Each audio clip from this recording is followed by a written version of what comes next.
निशु, अंशु, ये लो मिठाई खा लो। अरे वाह माँ, ये मिठाई कहाँ से आई?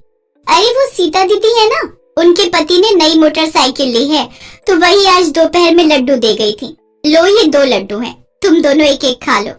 तुझे तो लड्डू पसंद नहीं है ना अंशु, तो ला मैं ही खा लेता हूँ।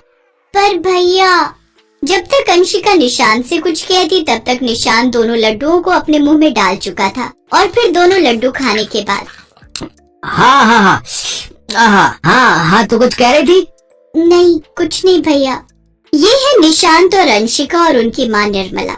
निशांत बड़ा था और अंशिका उसकी छोटी बहन। जब ये दोनों बहुत छोटे थे तभी इनके पिता की एक पुल के गिर जाने की वजह से मौत हो गई थी। सरकार ने मुआवजे के तौर पर निर्मला को 10 लाख रुपए दिए। वो जानती थी कि ये पैसे उसके दोनों बच्चों के काम आएंगे, इसीलिए उसने दिन रात करके मेहनत की, लोगों के घरों में काम किया और अपने दोनों बच्चों को पाला। वक्त बीता तो दोनों भाई बहन बड़े हो गए।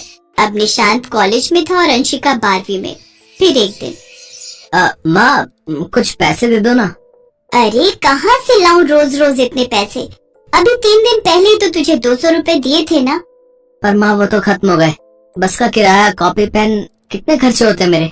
अच्छा, अंशु का स्कूल तो तेरे कॉलेज से भी दूर है, पर उसके पैसे तो इतनी जल्दी खत्म नहीं होते। सच बता निशु, तू क्या करता है पैसों का? माँ यार फिर से मत शुरू हो जाओ यार अब। निशु, हम गरीब हैं और ये सच्चाई तू जितनी जल्दी समझ लेगा उतना ही हम तीनों के लिए बेहतर है बेटा। उफ़्फ़ो माँ, तुम्हारा तो हर बार का नाटक है। जाने दो, मत दो पैसे, मैं जा रहा हूँ।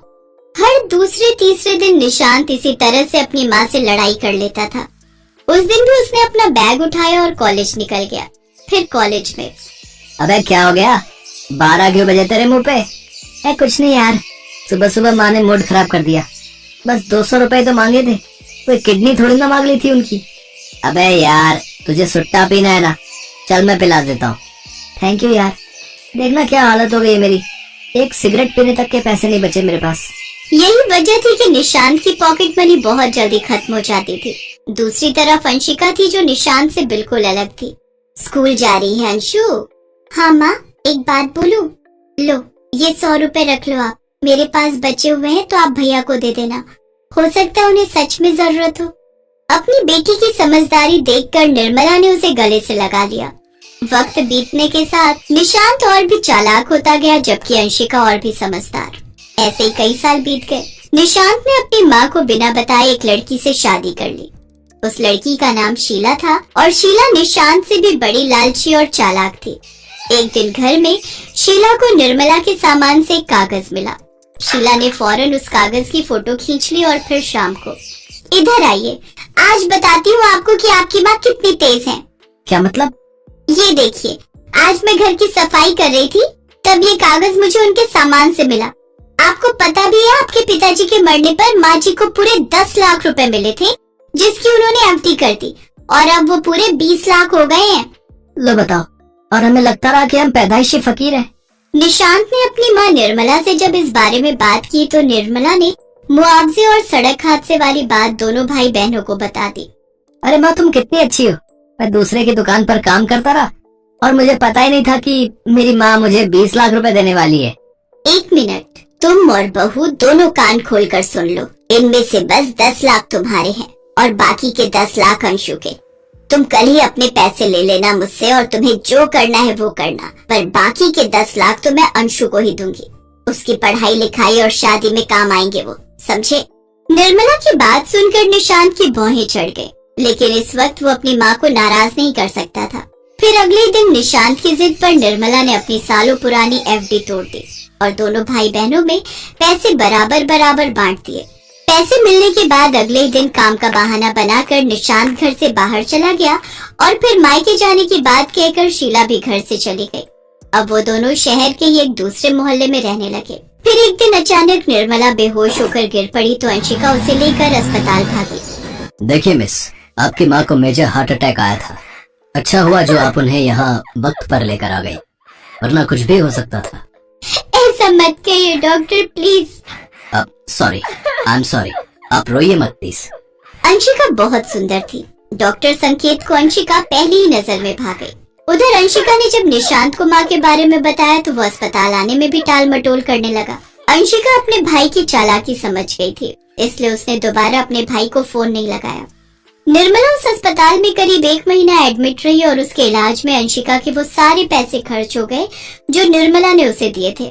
जब निर्मला को ये बात पता चली तो वो अंशिका के गले लगकर बहुत रोई और फिर, माँ पैसे खर्च हो गए तो क्या हुआ, आप ठीक हो और मेरे साथ हो, यही मेरे लिए सबसे बड़ी बात है। और आप फिक्र मत करो माँ, मैंने एक नौकरी ढूंढ ली है अपने लिए, तो हमें अब कोई दिक्कत नहीं होगी। डॉक्टर संकेत की सिफारिश पर अंशिका को उसी हॉस्पिटल में रिसेप्शनिस्ट की नौकरी मिल गई थी। अंशिका को भी अब संकेत से प्यार होने लगा था और फिर एक दिन संकेत ने निर्मला से अंशिका का हाथ मांग ही लिया। संकेत बहुत बड़ा डॉक्टर था, उससे शादी करके अंशिका की जिंदगी ही बदल गई। संकेत के जोर देने पर निर्मला भी संकेत और अंशिका के साथ उसके घर में रहने लगी। ऐसे ही कई साल बीत गए और फिर एक दिन, अंशु, क्या तुम जल्दी अस्पताल आ सकती हो? हाँ, पर हुआ क्या है? अरे कोई शराबी है, एक्सीडेंट हुआ है उसका ब्लड ग्रुप रेयर है, वही तुम्हारे वाला।